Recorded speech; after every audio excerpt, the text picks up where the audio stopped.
Majelis kita bersama dengan orang baik-baik di tempat ini adalah orang yang mulia. Allah mengatakan masjid itu adalah rumahku. Rumahku itu adalah tempat yang mulia. Siapa yang masuk ke rumahku saya akan muliakan, dan siapa yang saya muliakan saya akan tempatkan nanti di dalam surga. Itu jadi Allah Subhanahu wa taala. Nah, oleh karena itu masjid ini sebagai tempat sujud tentu bukan hanya tempat sujud semata-mata, tetapi fungsi-fungsi masjid pasti banyak. Kemudian yang kedua, ada kata syukur. Kalau kita lihat makna-makna syukur, itu paling tidak ada 4 macam bahasa yang selalu kita dengar. Yang pertama ada kata syukur. Yang kedua ada kata bersyukur. Yang ketiga ada namanya syukuran. Yang keempat ada namanya syukuri. Nah ini juga ini. Nah kalau kita bicara syukur itu kata sifat, tentunya kata hati bersyukur atas nikmat yang Allah berikan kepadanya. Itu bersyukur. Jadi mulai kita bangun tidur sampai tidur kembali. Kenapa kita ketika kita mau tidur kita baca basmalah? Kenapa ketika kita bangun kita baca alhamdulillah? Karena kita sedang menikmati nikmat Allah. Ketika kita tidur kita tidak pernah berpikir saya ini pejabat besar, saya ini adalah orang kaya raya, mobil saya puluhan, rumah saya ada di mana-mana. Tapi ketika kita mau tidur, kita tidak gaul. Bayangkan saja, ketika ada orang mau tidur, kemudian dia membayangkan dia punya harta. Jangan-jangan sebentar ini kalau saya tidur, nala kasuput tidur. Ada itu Pak, ada orang ketika tidur tidak bangun-bangun lagi, langsung tidur. Ada orang ketika langsung tidur. Biasa begitu. Ada orang ketika tertidur sadar tapi tidak bisa goyang, tidak bisa bergerak, sadar dia tapi tidak bisa goyang. Makanya ada pesan. Ketika banyak orang yang biasa mengalami seperti ini, ketika tidur jangan tiarap. Apatah lagi tidur kita pasti bantah Pak bahaya. Ya, jangan tiarap. Karena itu kota tonggo ini. Ingat lagi kan gunungnya dari kedo yang ada di tidur. Makanya ini juga sesuatu. Nah ketika itu terjadi kita baca doa kalimat syahadat, gerakan badan, insya Allah kita tidak akan detail. Ada orang. Tetapi yang kita garis bawahi, ketika kita mau tidur Pak, dan kita bayangkan apa kita miliar, kita pikir tuh, jangan sampai sebentar tidur karena tidak bangun-bangun. Bagaimana itu? Kan ada ke dalam bahasa tasawuf itu untuk kalian tahu matilah kamu sebelum mati. Sekarang ilmu tarikat itu mengkaji bagaimana caranya kita mati sebelum mati. Nah mati tidak pernah kita alami. Bagaimana caranya kita mati sebelum mati? Ternyata saya lihat di ilmu tarikat itu salah satu pembelajarannya adalah sebelum kita tidur. Apa artinya? Ketika kita mau tidur kita tidak berpikirkan harta kita yang banyak. Yang penting berani berdoa, kita minta kepada Allah tidurkan saya dan bangunkan saya. Tidak pernah kita berpikir jangan sampai tidur pas sebentar tidak bangun. Bagaimana pihak takut? Siapa? Tidak tidur Pak, tidak tidur pasti. Tetapi apa kata Allah? Ketika engkau mau tidur sebut nama berdoa kepadamu, tidur ke saya. Persoalan nafasmu sebentar bisa turun, bisa naik, bisa keluar, bisa masuk, itu urusan saya. Itu urusan saya. Itu kata Allah. Makanya ketika orang mau tidur, itu tadi jangan lupa Tuhanmu karena Al-Hayyu wa Qayyum. Allah menghidupkan dan Allah memberikan kehidupan. Nah Bapak Ibu terutama lebih kemana yang hadir. Jadi yang pertama ada kata syukur. Syukur karena Allah sudah memberikan nikmat kepada kita. Kemudian yang kedua bersyukur, ini implementasi. Kita bersyukur karena sudah sukses kegiatan kita, sudah selesai kegiatan kita. Kemudian yang ketiga ada namanya syukuran. Nah syukuran adalah kita ikut ramai-ramai menikmati apa yang Allah berikan kepada kita. Sama halnya dengan hari ini. Kita ini syukuran, kita makan kue. Ya, itu implementasi daripada syukur. Sehingga ketika kita melakukan syukuran, diundang orang-orang. Bagaimana? Apa tujuannya? Untuk kita bisa berdoa kepada Allah melalui syukuran ini. Insya Allah kita doakan masjid ini bisa berguna, bisa bermanfaat dengan baik. Tetapi ada bahasa yang keempat, syukurin. Nah ini, kalau di mana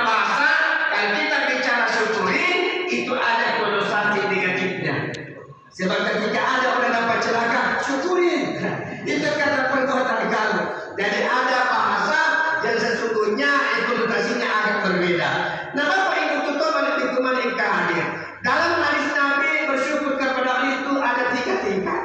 Yang pertama ada nama syukur bil khafif, kemudian yang kedua syukur bil lisan, kemudian yang ketiga syukur bil af'al.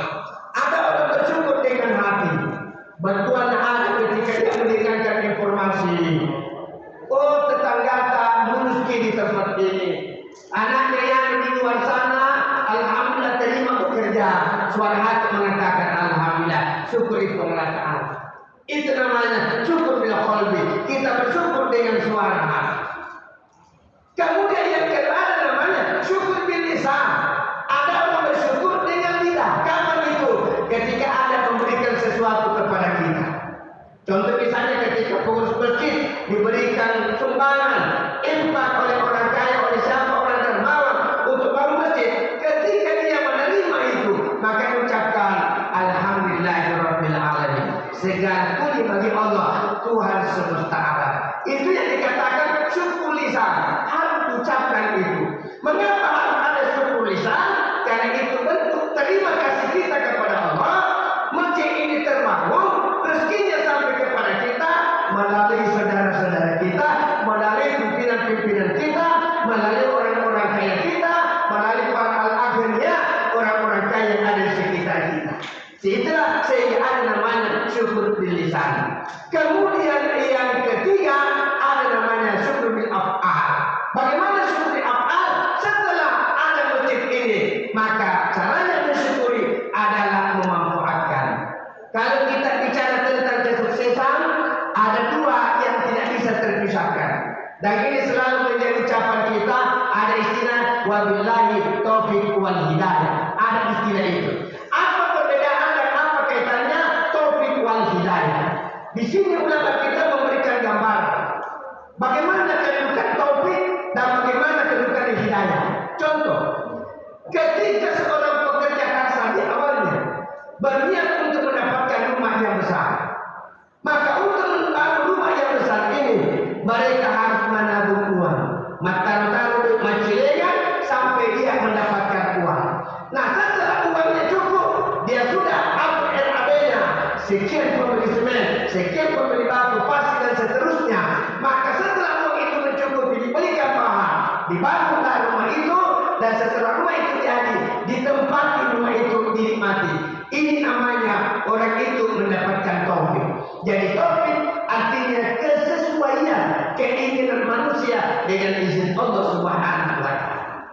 Nah, setelah orang kaya itu menikmati kekayaannya, menikmati rumah barunya karena sudah mendapatkan taufik, maka harus ada juga yang dia minta hidayah. Apa itu?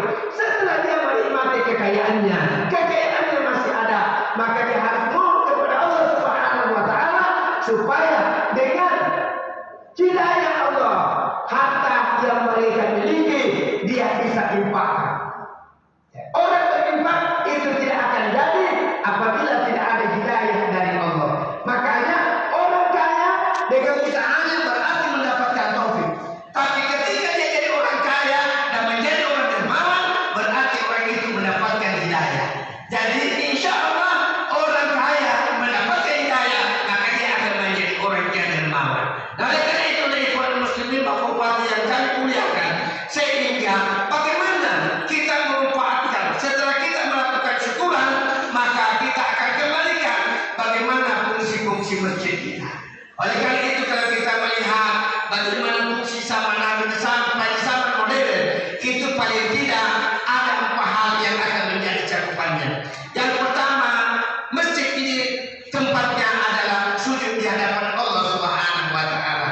Itu artinya masjid ini siapa yang bisa memampukan kandungan kita di rumah, di masjid kita ini, insya Allah akan terbangun 3 esensi.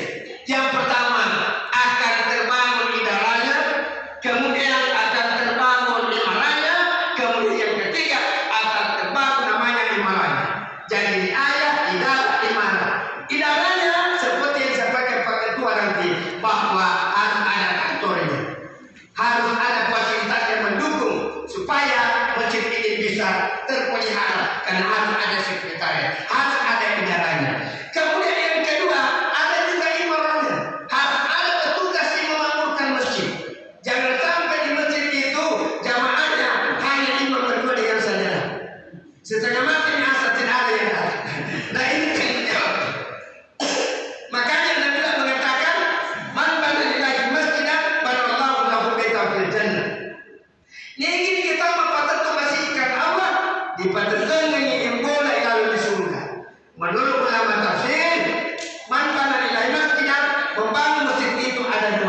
membangun fisiknya dan membangun jamaahnya.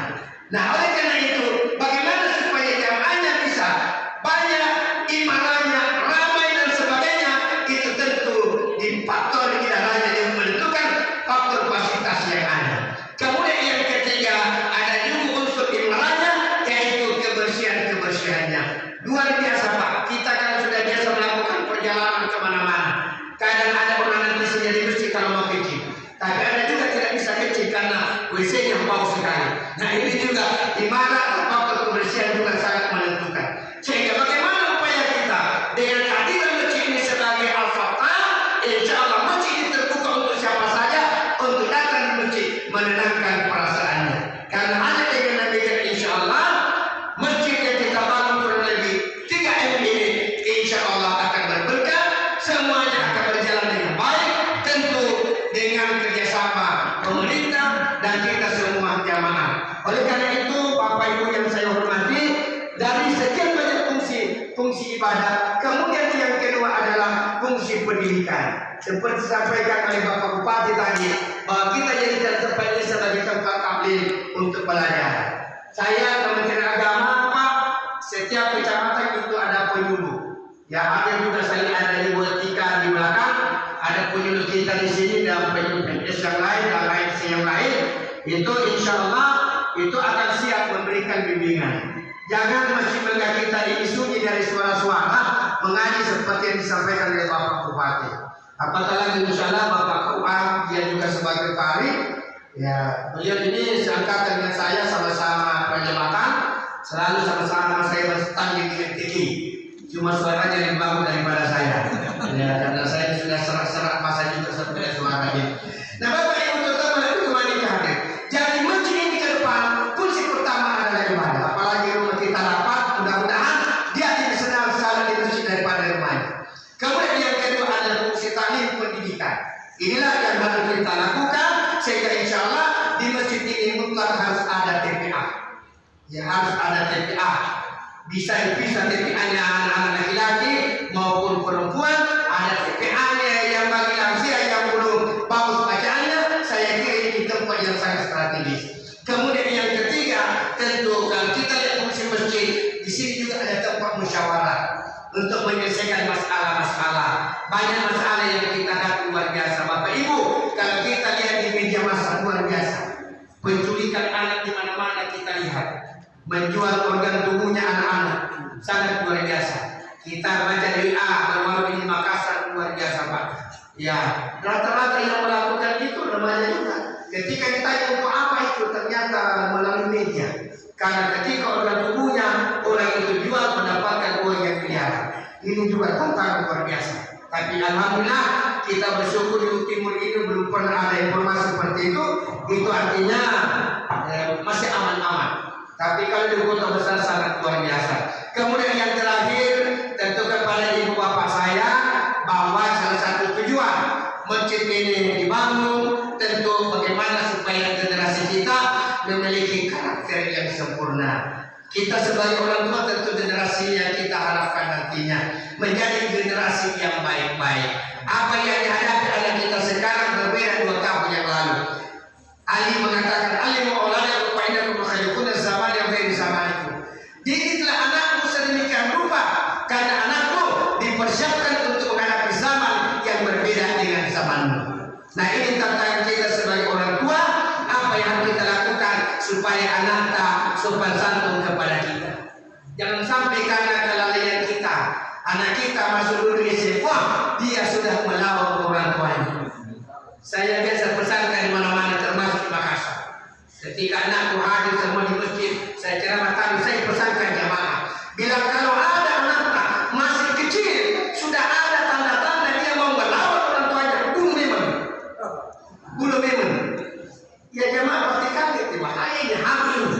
Tapi ternyata membunuh anak yang nakal bukan melalui dengan pedang, tetapi masukkan lagi di pondok pesantren, masukkan lagi di madrasah. Karena menurut hasil penelitian, anak-anak bagaimana nakalnya, kalau dia pernah tersentuh pencerahan agama, insya Allah bisa dibelokkan. Tapi kalau dia tidak pernah mendengarkan sentuhan agama, Pak, yang paling tidak ada harapan kembali. Itu sehingga ada mengatakan ketika engkau ingin memindahkan pohon dari tempatnya, pindahkanlah ketika dia masih kecil. Kenapa? Karena pohon itu bisa dicabut, dibuatkan lubang, ditanam kembali. Karena apa? Karena itu masih kecil. Tapi apabila ada pohon nanti sudah berakar luas bertangkai, baru kita memindahkan. Pohon itu bisa pindah dengan catatan kita menggunakan alat dipasang. Nah ini walifah. Nah oleh karena itu hati-hati nih anak-anak kita, jangan sampai kita kasih peluang untuk durhaka kepada orang tuanya. Sebab ketika durhaka sama orang tuanya, maka peluangnya untuk selamat di akhirat pasti itu sangat kecil. Kemudian yang kedua terakhir, tentu saya atas nama Kepala Kantor Kementerian Agama tentu mengucapkan terima kasih tentunya atas segala yang telah kita berikan pada hari ini, termasuk apa yang sudah disepakati oleh para orang tua kita, orang kaya kita. Yang jelas sedekah yang telah kita masukkan sumbangkan itu sudah tercatat dan insya Allah itu yang akan menunggu kita nanti di hari kemudian. Dengan sedekah yang kita berikan, insya Allah itu menghindari kita dari sifat kikir. Dan orang yang memiliki sifat kikir kata Nabi, al-baqilu la yadkhulul jannah walau kana zahidah. Orang yang kikir itu tidak bisa masuk surga sekalipun dia orang yang zuhud. Zuhud dalam bahasa sufi tidak terlalu cinta dunia, tetapi mereka kikir karena engkau memberikan sesuatu.